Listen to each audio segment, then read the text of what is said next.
Spoken English for kids এই কোর্সের আজকে আমরা লেসন 19-এ আছি। এই লেসনে আমরা শিখব দিস, দ্যাট, দিস, দোজ এগুলার ব্যবহার। তো আমরা আজকে আমাদের লক্ষ্যটা কি সেটা একটু জেনে নিই। আমাদের আজকের লক্ষ্য হচ্ছে কাছের ও দূরের জিনিসের নাম বলতে শেখা, কাছের জিনিস এবং দূরের জিনিস। তারপর একবচন ও বহুবচন ব্যবহার শেখা। একবচন মানে একটা, বহুবচন মানে একের অধিক, দুইটা, তিনটা, চারটা, পাঁচটা হতে পারে, সেগুলোর ব্যবহার শেখা। তো আমরা একটু ওয়ার্ড মিনিং গুলো শিখে নিই। ভোকাবুলারি ইংলিশ দেওয়া আছে এখানে, আর এখানে দেওয়া আছে বাংলা। ইংলিশটা প্রথমে লেখা আছে দিস। দিস দিস মানে হচ্ছে এটি বা এই, এটি বা এই, ইংলিশ হচ্ছে দিস। তারপর লেখা আছে দ্যাট। দ্যাট মানে হচ্ছে ওটি বা ওই, ওটি বা ওই, দ্যাট। দিজ, দিজ দিজ মানে এইগুলো, অনেকগুলো বোঝায়, দিজ এইগুলো। তারপর লেখা আছে দোজ, দোজ দোজ মানে ওইগুলো, অনেকগুলো বোঝাচ্ছে, দূরের। নিয়ার, নিয়ার মানে হচ্ছে কাছে, কাছের ইংলিশ নিয়ার। ফার, ফার মানে দূরে, দূরের ইংলিশ ফার। বুক, বুক মানে বই, বই এর ইংলিশ বুক। ফ্যান, ফ্যান মানে কলম, কলমের ইংলিশ ফ্যান। চেয়ার, চেয়ার মানে চেয়ার। টেবল, টেবল মানে টেবিল। ট্রি, ট্রি মানে হচ্ছে গাছ, গাছের ইংলিশ ট্রি। আমরা ওয়ার্ড মিনিং গুলো শিখলাম। এবার দেখো এখানে চমৎকার কিছু জিনিস আছে। দিস, এই যে দিস, দিস মানে আমরা জানি এটি বা ওইটি। এইটার ব্যবহারটা দেখো, এই দিস ব্যবহার করা হয় কাছে থাকা একটি জিনিসের ক্ষেত্রে। তোমার কাছে একটা জিনিস আছে, যেমন এই যে আমার কাছে একটা মার্কার আছে, আমার কাছে আছে, এই একটা জিনিসের ক্ষেত্রে আমরা এই দিস কথাটা ব্যবহার করব। যেমন লেখা আছে দিস ইজ আ বুক, এটা একটা বই। আমার হাতে একটা বই আছে, ধরো এই যে বইটা আমার হাতে আছে, আমি বলবো দিস ইজ আ বুক, এখানে কিন্তু একটা বই, দিস ইজ আ বুক, এটা একটা বই। ওকে, তারপর লেখা আছে this is my fan, this is my fan, এটা আমার কলম। তাহলে কাছে একটা জিনিসের বর্ণনা দিতে আমরা ব্যবহার করব দিস, দিস। এবার দেখো দ্যাট, দ্যাট ব্যবহার করা হয় দূরে থাকা একটি জিনিসের ক্ষেত্রে। দূরে একটি জিনিস আছে, সেই ক্ষেত্রে দ্যাট ব্যবহার করা হয়। এখানে উদাহরণ দেওয়া আছে that is a tree, that is a tree. হ্যাঁ, ওইটা একটা গাছ, দ্যাট ইজ এ ট্রি, ওইটা একটা গাছ। তারপর that is A chair, that is A chair, ওটা একটা chair, that is A chair, ওটা একটা চেয়ার। দূরের একটা জিনিসকে বর্ণনা করার জন্য আমরা দ্যাট কথাটা ইউজ করব। এইবার দেখো লেখা আছে দিজ, এই দিজ ব্যবহার করা হয় কাছে থাকা অনেকগুলো জিনিসের ক্ষেত্রে। কাছে থাকা অনেকগুলো জিনিসের ক্ষেত্রে ব্যবহার করা হয় দিজ। দেখো কি লেখা আছে, these are my book, these are মাই বুক, এইগুলো আমার বই। অনেকগুলো বই বুঝালে তখন দিজ ব্যবহার করা হয়, দিজ আর মাই বুক।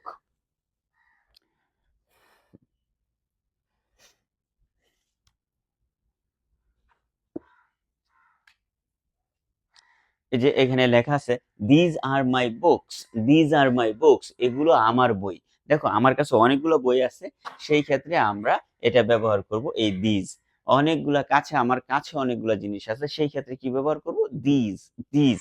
বলা আছে দিজ আর মাই বুকস, এগুলো আমার বই। তারপর লেখা আছে these R apples, these are apples, এগুলো অ্যাপল। দিজ আর অ্যাপলস, এগুলা আপেল, অনেকগুলো আপেল বোঝাচ্ছে। তারপর লেখা আছে দোজ, দোজ ব্যবহার করা হয় কখন, দেখো দূরে থাকা অনেকগুলো জিনিস, যখন দূরে অনেকগুলো জিনিস আছে তখন দোজ ব্যবহার করবা। তো দেখো কি লেখা আছে those R birds, those are birds, those are birds, ওইগুলা পাখি, ওগুলা পাখি। তাহলে দূরে অনেকগুলো পাখিকে আমরা বর্ণনা করব দোজ দিয়ে। তারপর লেখা আছে those are cars, those are cars, ওইগুলা গাড়ি, অনেকগুলা গাড়ি একসাথে থামানো আছে, রাখা আছে, তখন আমরা বলবো দোজ আর কার্স, ওইগুলা গাড়ি। এইবার আমরা তো ব্যবহার শিখলাম, এবার ইউজফুল সেন্টেন্সেস, কিছু ইউজফুল সেন্টেন্স শিখবো। ইউজফুল সেন্টেন্সের মধ্যে প্রথমে লেখা আছে this is my bag, this is my bag, this is my bag, এটা আমার bag, this is my bag, এটা আমার ব্যাগ। তারপর লেখা আছে that is your book, that is your book, দূরে দেখিয়ে বলা হচ্ছে দ্যাট ইজ ইউর বুক, ওইটা তোমার বই, দ্যাট ইজ ইউর বুক, ওটা তোমার বই।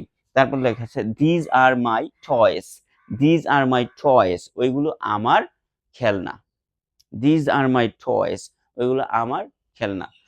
ওকে, দিজ আর মাই টয়েস, এগুলো আমার খেলনা, আমার কাছে আছে কিন্তু, কিন্তু দূরে যখন বুঝাবো তখন বলবো those are flowers, those are flowers, ওই যে অনেকগুলো ফুল দেখতে পাচ্ছি তখন বলবো those are flowers, those are flowers, ওইগুলো ফুল।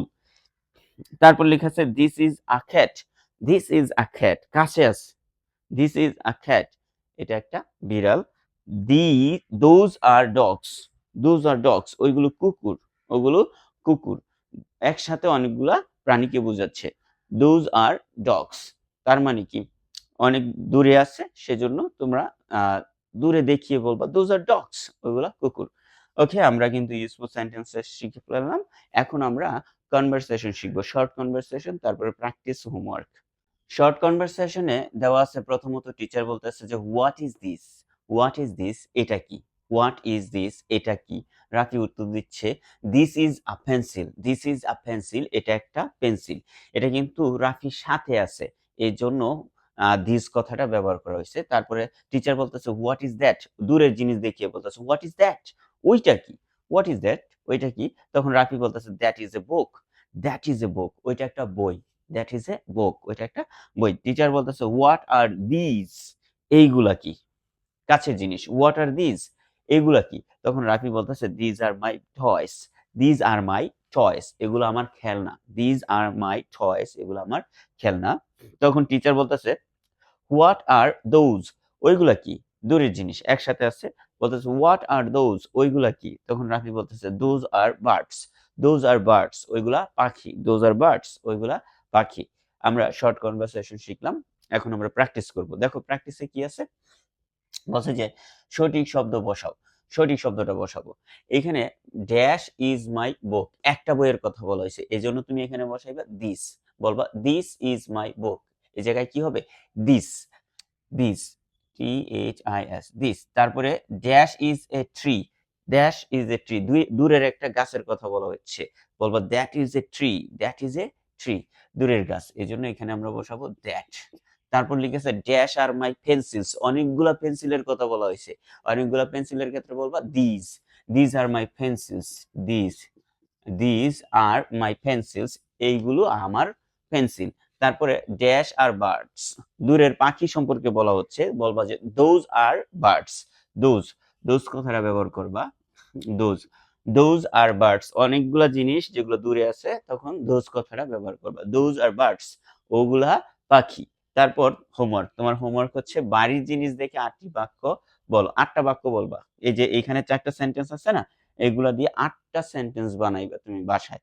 বলবা this is dash, that is dash, these are dash, দূরের জিনিস, কাছের জিনিস অনেকগুলা, দোজ আর ড্যাশ, দূরের জিনিস অনেকগুলা। এইভাবে তুমি এই হোমওয়ার্কটা করে আমাকে অবশ্যই কমেন্ট সেকশনে জানাইবা। এইবার তোমার জন্য চ্যালেঞ্জ, টুডেস চ্যালেঞ্জে আছে চারপাশের জিনিস দেখে সেগুলো ইংরেজিতে বলো, চারপাশের জিনিস দেখবা সেগুলো ইংলিশে বলবা। ডিয়ার লার্নার্স, আজ কিন্তু আমরা এই যে স্পোকেন ইংলিশ ফর কিডস এই কোর্সের লেসন 19 শেষ করে ফেললাম। আর এই লেসন 19 সাজিয়েছি সম্পূর্ণ এই যে এই নোটবুক থেকে।